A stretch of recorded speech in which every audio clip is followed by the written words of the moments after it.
Hello friends, welcome in my channel. बेटा आज हम स्टार्ट कर रहे हैं exercise 3.4 and question number 2।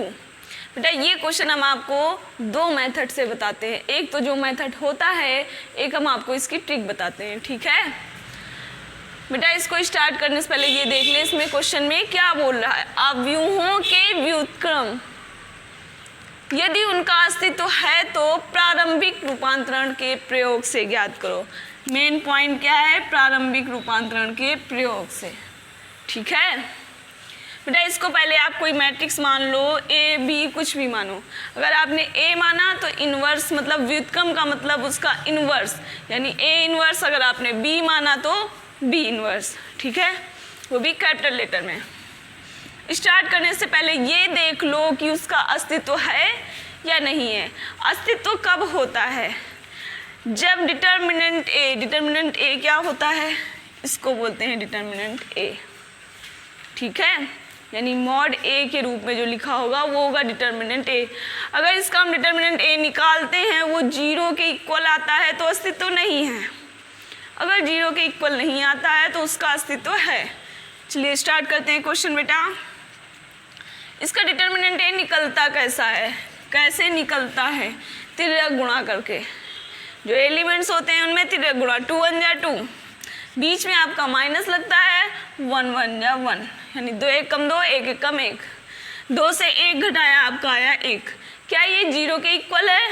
Not equal to 0, यानी इसका ए इनवर्स संभव है, अस्तित्व में है।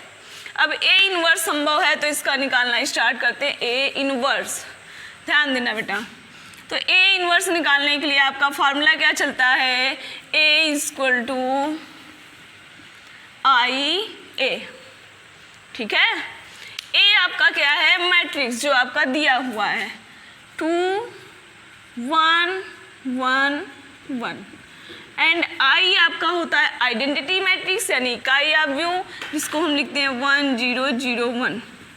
जिस ऑर्डर का आपका मैट्रिक्स होगा उसी ऑर्डर का आपको आइडेंटिटी मैट्रिक्स लेना है, यानी इकाई अवयव इनटू में ए। अब हमें क्या करना होता है? जो आपका क्वेश्चन मैट्रिक्स दिया होता है उसको सॉल्व करके सबसे लास्ट में हमें इस रूप में लाना होता है, यानी आइडेंटिटी मैट्रिक्स के रूप में लाना होता है।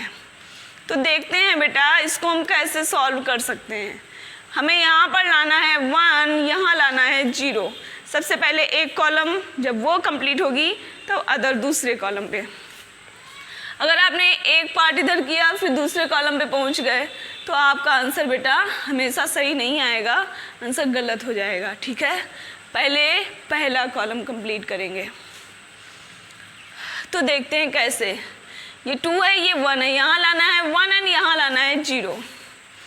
तो या तो इसके 2 गुने से इसको घटा दो, नहीं मतलब R1 माइनस R2 कर दो तब भी 1 आएगा। या एक तरीका ये होता है कि आप इसको एक्सचेंज कर सकते हो। कैसे? R1 एक्सचेंज किया R2 से। अगर कोई रो या कोई कॉलम एक दूसरे से परिवर्तित करते हैं तो उसमें हम ये निशान लगाते हैं। कौन सा? दोनों साइड का। क्लियर? दोनों साइड से, कि ये दोनों एक दूसरे से हमने एक्सचेंज कर दी। कैसे?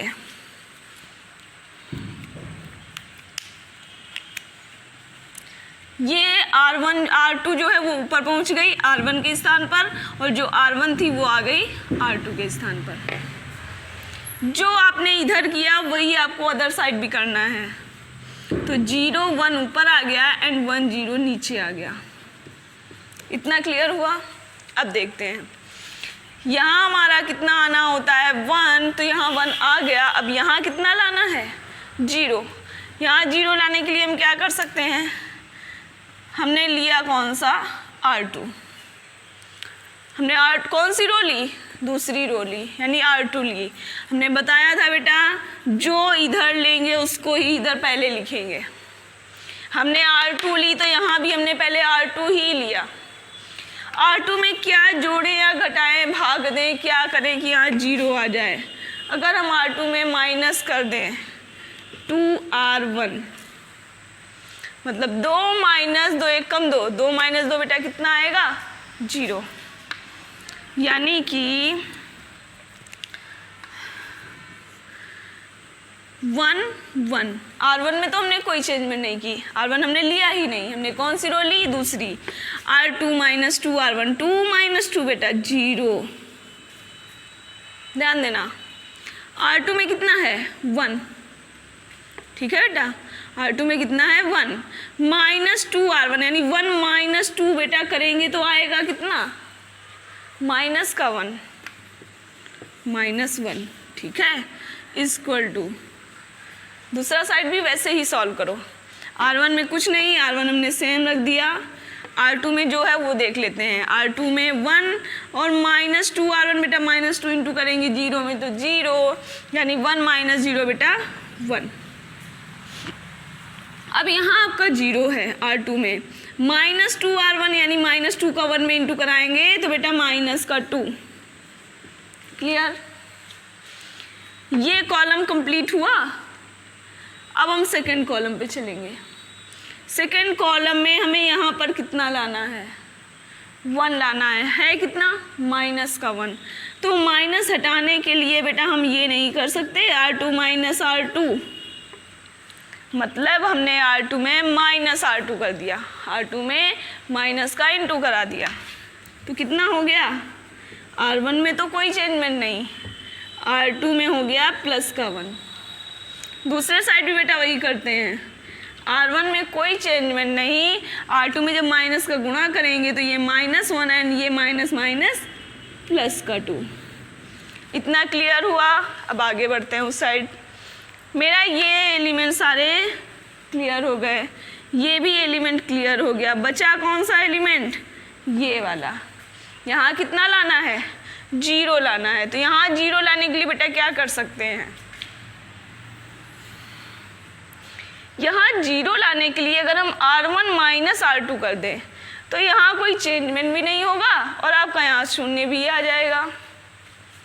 तो हम क्या करेंगे, R1 में R1 माइनस R2 करते हैं। हम बेटा ये भी ध्यान देते हैं जो कर रहे हैं उससे हमारे अदर एलिमेंट चेंज ना हो, ठीक है, ये बहुत ध्यान रखिएगा। तो अगर हम R1 माइनस R2 करेंगे तो मेरे कोई एलिमेंट चेंज भी नहीं होंगे और आपका आंसर भी आएगा, ठीक है। R1 माइनस R2 बेटा 1 minus 0 1, R1 minus R2 1 minus 1 0। Second row आपकी सेम रहेगी, सेकेंड रो में कोई चेंजमेंट नहीं, 0 एंड 1 इज इक्वल टू। आगे बढ़ते हैं, इसमें भी R1 माइनस R2 यानी 0 माइनस एंड माइनस 1 बेटा, माइनस माइनस प्लस का 1। R1 माइनस R2 1 माइनस 2 बेटा माइनस 1, नीचे की रो सेम माइनस 1 एंड 2 A। अब देख लीजिए इस साइड का आपका पूरा बन गया आइडेंटिटी मैट्रिक्स। क्लियर हुआ। तो आपका आंसर कितना आया बेटा, A इनवर्स, ये A इधर आ गया दूसरे साइड। अभी बताया था हमने इसके पहले के वीडियो में कि अगर इसको दूसरे साइड लाओगे तो 1/A, 1/A को क्या लिखोगे, A की पावर -1, इसी को पढ़ते हैं इनवर्स, यानी A inverse is equal to 1 -1 -1 2। ये आपका हो गया आंसर। ये तो तरीका हुआ प्रारंभिक रूपांतरण विधि से जो आपको एग्जाम में सॉल्व करना है। अब देखते हैं बेटा ट्रिक इसकी। ट्रिक देखने के लिए सबसे पहले आप ये देख लो, इस साइड हमने निकाला था आपका डिटर्मिनेंट A। ट्रिक में हमें इसकी ज़रूरत पड़ेगी।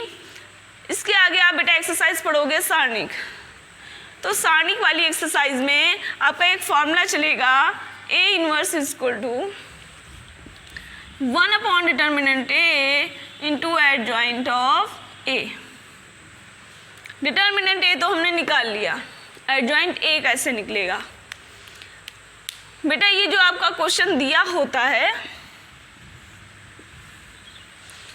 इसमें जो डायगोनल मैट्रिक्स होते हैं यानी विकर्ण अवयव, ये सब हम बेटा हम पहले स्टार्टिंग में बता चुके हैं। अवयव जब स्टार्टिंग की थी तो विकर्ण अवयव जो होते हैं ये होते हैं विकर्ण वाले एलिमेंट्स। इनको चेंजमेंट कर दीजिए, क्या कर दीजिए, चेंज कर दीजिए। यहाँ आ गया 1, यहाँ आ गया 2। ठीक है। अब जो अदर एलिमेंट्स बचे उन्हें आप सेम रख दीजिए, ठीक है। अब यहाँ पर अब मतलब प्लस माइनस चलते हैं सारणी के हिसाब से, प्लस माइनस, ये रो वाइज है। इसके नीचे जब प्लस से स्टार्टिंग की, दूसरी माइनस से स्टार्टिंग, यानी जो आपके ये एलिमेंट्स होते हैं, ये एलिमेंट जो होते हैं ये प्लस माइनस इस रूप में चलते हैं। ये पहली रो में गए, दूसरी रो में ये प्लस गया तो ये माइनस गया, यानी प्लस माइनस इधर से स्टार्ट करेंगे, प्लस माइनस इधर स्टार्ट कर माइनस प्लस, ठीक है। यानी जब हम स्टार्टिंग करेंगे प्लस से स्टार्ट करेंगे, प्लस माइनस एंड सेकंड जब स्टार्ट करेंगे तो माइनस से स्टार्ट करेंगे। पहली स्टार्टिंग प्लस से, दूसरी स्टार्टिंग माइनस से। ये जो मैट्रिक्स है वो 2 × 2 का है, यानी इसमें जब चलेंगे तो बेटा प्लस माइनस एंड प्लस, ठीक है। तो देख लीजिए कौन सा निगेटिव साइन हुआ है एंड कौन सा पॉजिटिव। पॉजिटिव में तो आपका पॉजिटिव साइन लगेगा नहीं, निगेटिव में आपके साइन लगेंगे, ठीक है। और डिटर्मिनेंट ए लिखेंगे तो 1/a, जो आपका डिटर्मिनेंट आया था कितना 1 आया था, तो 1/1 तो डिवाइडेशन इनटू में चलता नहीं है। तो आपका जो आंसर है ए इनवर्स आ गया ये, और यही आपका सेम आंसर निकला है इसमें। यानी कि ये जो ट्रिक है ये आपको हर जगह यूज़ नहीं करनी, बोर्ड एग्ज़ाम में नहीं यूज़ करनी है, ये सिर्फ आपको रफली वर्क करना है, ठीक है। बोर्ड एग्ज़ाम में करने के लिए सिर्फ आपको यहाँ से स्टार्टिंग करनी, डिटर्मिनेंट ए निकालना है और ये क्वेश्चन करना है। अब बेटा ये देखते हैं कि हम डिटर्मिनेंट ए निकालते क्यों हैं। सारे टीचर्स नहीं निकालते हैं बेटा, हम ये इसलिए पहले स्टार्टिंग में निकाल देते हैं कि अगर यहाँ पर आपका 0 के इक्वल आता है तो जब आप उसको सॉल्व करोगे इस विधि से तो आपका कोई एक कॉलम या कोई एक रो पूरी शून्य हो जाती है। तो आप कंफ्यूज होते हो ये देखकर कि ये सवाल मेरा कहीं मिस्टेक तो नहीं हो गया, इसीलिए हम पहले ये करवा देते हैं। अगर 0 के इक्वल है तो आपको पहले से ही क्लियर हो गया है कि जब आप उसको क्वेश्चन को सॉल्व करोगे तो कोई एक कॉलम या रो शून्य होगी, ठीक है। इसीलिए हम इसको पहले कर देते हैं। क्लियर हो गया बेटा? Thank you.